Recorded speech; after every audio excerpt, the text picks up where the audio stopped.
ভালোবেসে পরিবারের অমতে বছরখানেক আগে সিদ্দিকুর রহমান সাগর নামে এক যুবককে বিবাহ করেছিলেন বরিশালের বুখাইনগর এলাকার বাসিন্দা জান্নাত নামের এই তরুণী।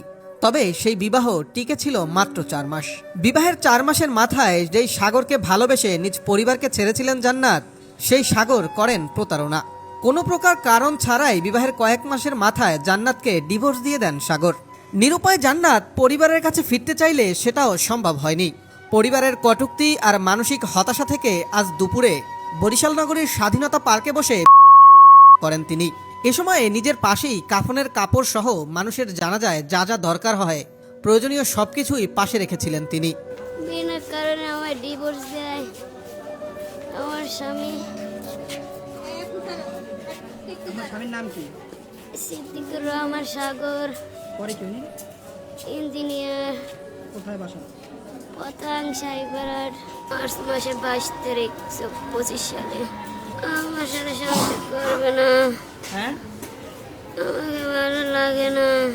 যন্ত্রণায় পার্কের বেঞ্চে শুয়ে জান্নাতের কাতরানোর চিত্র চোখে পড়ে পুলিশ সদস্য মোহাম্মদ জীবনের। বিষয়টি বুঝতে পেরে তাৎক্ষণিক জাতীয় জরুরি সেবা 999-এ কল করে স্থানীয়দের সহায়তায় ওই তরুণীকে উদ্ধার করে বরিশাল শের-ই-বাংলা মেডিকেল কলেজ হাসপাতালে ভর্তি করেন তিনি। কিছু বাচ্চারা হাঁটতেছে আর যাইতেছে, বলতেছে যে এক মহিলা বিষ শুয়ে রয়েছে। তো প্রথমে অতটা গুরুত্ব দেই নাই, পরে 2-3 বার শোনার পরে বললাম যে কোথায়, বলে যে ওইখানে। পরে সেখানে গিয়ে দেখলাম যে একজন নারী শুয়ে আছে, পাশে একটা ব্যাগে কাফনের কাপড়, আকরবাতি, তারপরে নিচে পরানো আর বোতল, দেখলাম যে কীটনাশকের বোতল আর কি।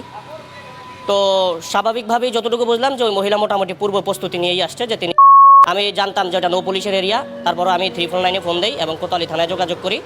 কোতোয়ালি থানায় যোগাযোগ করার পরে কোতোয়ালি থানা থেকে পুলিশ এবং নৌ পুলিশ এবং সিটিএসবির এবং গোয়েন্দা সংস্থার লোক গিয়ে মহিলাকে উদ্ধার করে। বর্তমানে সেখানেই আশঙ্কাজনক অবস্থায় চিকিৎসাধীন রয়েছেন জান্নাত। তবে এখনও পরিবারের কোনো সদস্যই খোঁজ নেয়নি জান্নাতের। চিকিৎসকরা বলছেন জান্নাত যেই ধরনের প্রয়োজন পান করেছেন এতে তার বাঁচার সম্ভাবনা খুবই ক্ষীণ। তবুও তাদের পক্ষ থেকে সর্বোচ্চ চেষ্টা করে যাচ্ছেন তারা। রোগীটি হচ্ছে ঘাস মারার ওষুধ, আমরা যেটা মেডিকেলের ভাষায় প্যারাকুইড পয়জনিং বলে থাকি, সেই ওষুধ হচ্ছে উনি খেয়ে এসেছে। আমরা আমাদের সাধ্যমতো চেষ্টা করছি, কিন্তু এখানে এটা আমরা আগেই বলে রাখতেছি, পেশেন্টের পার্টি বা আমি অন ক্যামেরাও এটা বলবো যে আমরা অন্যান্য পেশেন্ট আগে যেমন পেয়েছি সব কিছু থেকে এক্সপিরিয়েন্স করে এটাই আমরা বলতে পারবো যে এইসব পেশেন্ট আসলে বাঁচে না। বুঝতে পারছেন, আমরা আমাদের সাধ্যমতো চেষ্টা করবো এই।